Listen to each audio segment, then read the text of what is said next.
To begin, we'll hear from Chris Haskell. Chris, in high school, had a GPA of 1.6. He now has a doctorate degree. Chris Haskell knows the education system, but he wants to blow it up. Yeah, you know what? He's not entirely accurate. Let's be honest, it was a 1.61, and it was hard-earned. Because you cannot graduate high school, not even the summer after everyone else you went to high school with a 1.61 without being committed to just below average. And I'm sure that Mr. Johnson, Miss Thomas, would roll over in their sarcophaguses if they knew that I was doing the unthinkable, and that is teaching teachers. And that's what I get to do now. I get to prepare teachers for the classroom. So with that introduction, you should be horrified. But I think I have a unique perspective on education, on the great places that it can lift you, and simultaneously the horrible depths that you can be sunk into in the process. And I would encourage you to think back on your own educational experience. And now that most of you are done with it, unless you've decided to jump back into the fray for whatever crazy reason you did, and you may have a positive feeling. You recognize the distance that it's brought you, the opportunities it's given you, but I don't think that many people would go, oh yeah, school, that was great, right? We spend most of our time trying to jump through the hoops associated with school. And more, we're finding that school is not the effective tool that we once thought it was. Now, when you're really close to it, you don't see it from the distance that we get to as adults, but school itself and the process that we create for public education is a little bit broken. Well, more than a little bit broken. We have record dropouts nationwide. The satisfaction rating, both with parents and students, is at an all-time low in some areas. And there are some places where it's much safer to not go to school than it is to go to school. And yes, these tend to be outliers. There are lots of great schools where great things are happening. My kids go to school, and I'm excited for them and the opportunities they have. But it's not the perfect system that we often think that it is. But we have this desire that the schools of the future are going to be fabulous. So we're constantly working toward improving education. We hear it all the time. I mean, Idaho is another educational kind of battleground state. And these ideas that are thrown out about how we can improve school, some fabulous, some weird, but all for the purpose of making a better life for our kids. So think about it this way. School will change more in the next 10 years than it has in the last 100. And social networks and the internet and even video games will play as much of a part in education in the next century as textbooks and blackboards, or whiteboards now, and even desks have played in the last century. These are the types of technologies, I listed 2 different kinds from 2 different centuries, that will shape the way we view education and the way we execute education. So important to know that school is always changing. It's hard to see when we're really up close, but we take the purview of 30,000 feet and history, and we recognize that school wasn't for everyone when America started. It was for the rich. It was for the landowners, those who would be in power. And it was protected. Not everyone had that opportunity. As we expanded west in our country, it was necessary to engage in what we should have called back then, remote education, distance education, right? Every small community, and you should sense the theme here, needed to have all of the necessary parts to survive. So Walnut Grove, Minnesota, home of Nellie Olson, I can't lie, I had a crush on her. I think she was misunderstood, seriously.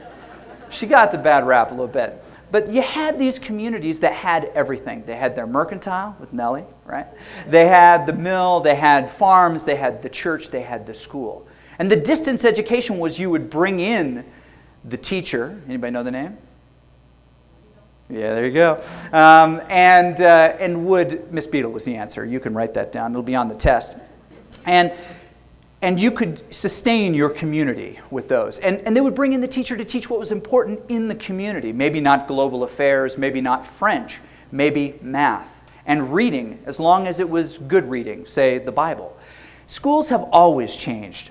In the industrial age, we needed a different school for a different reason. And like in all of these experiences, we look to society to what tools are working and we bring them in. Industrial age education is one of the real holdouts. We have most of our tools in our schools today from this industrial ideal. Horace Mann had this brilliant, progressive idea at the time, and that was that school was for raking a few diamonds from the dirt. Fabulous if you're a diamond. Terrible if you're the dirt. But it was a sorting system. And it worked much like a factory, right? We rated the product A, B, C, D, F, right? F goes to the dog food, by the way, and the A goes to the top, right? We were sorting by quality.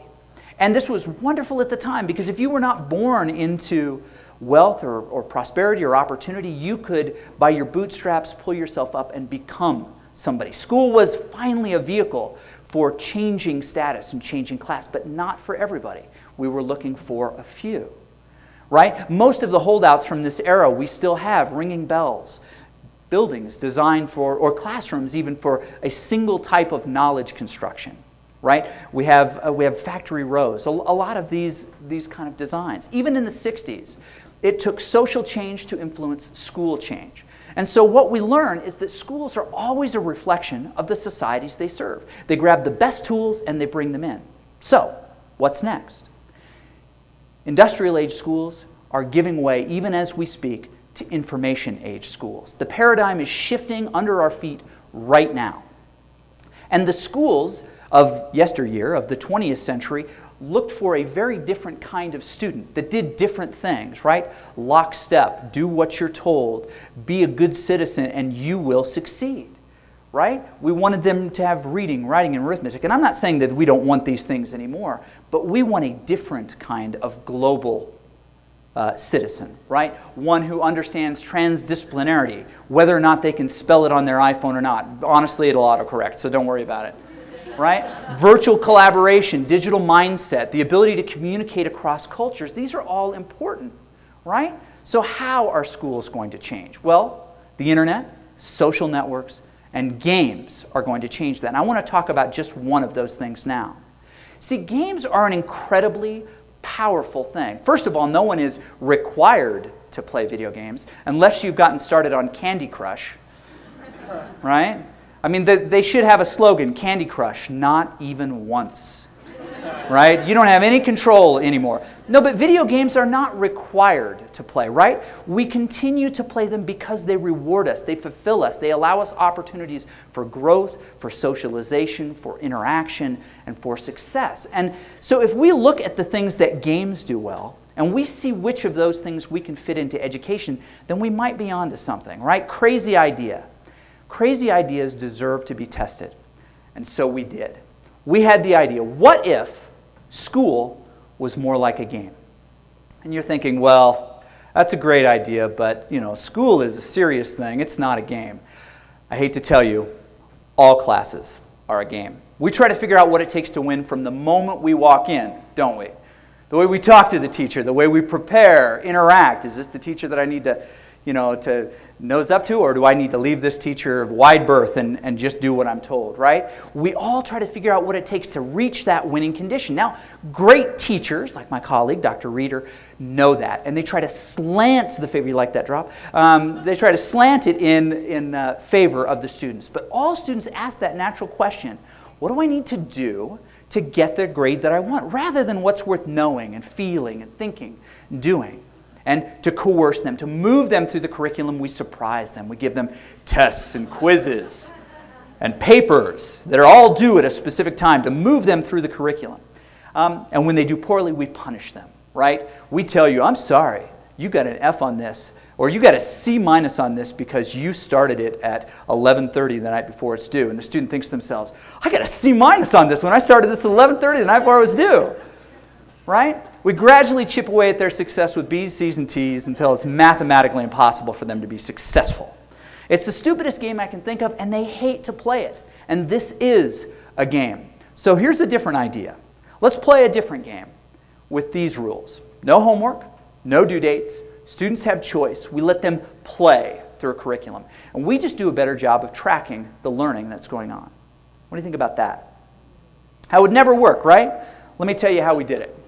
So we designed class. Instead of letter grades, we just deal with experience points. We allow and reward failure. We find a way to make failure a learning opportunity. We offer multiple pathways through an existing curriculum at your pace. We define that winning condition, and we call it quest-based learning. None of the other learning management systems that we used will allow us to do it, so we had to build one ourselves. But here's the basic idea. All the classes that we took were like this. They were like stops on a train. Okay, maybe that's not a good analogy because I don't know anybody who's been on a train lately, but you may remember, everybody reaches the same point at the same time. It's fixed, no way around it. But in a game, you're offered multiple branches, multiple pathways, and those pathways are rewarded or represented by some achievement, some badge, some award, so that we can track our personal progress. So we built our own system. We allowed students to, first of all, see their progress to the curriculum. They knew where they stood. The winning condition, always within sight. We let them choose their quests or activities. You might call those assignments.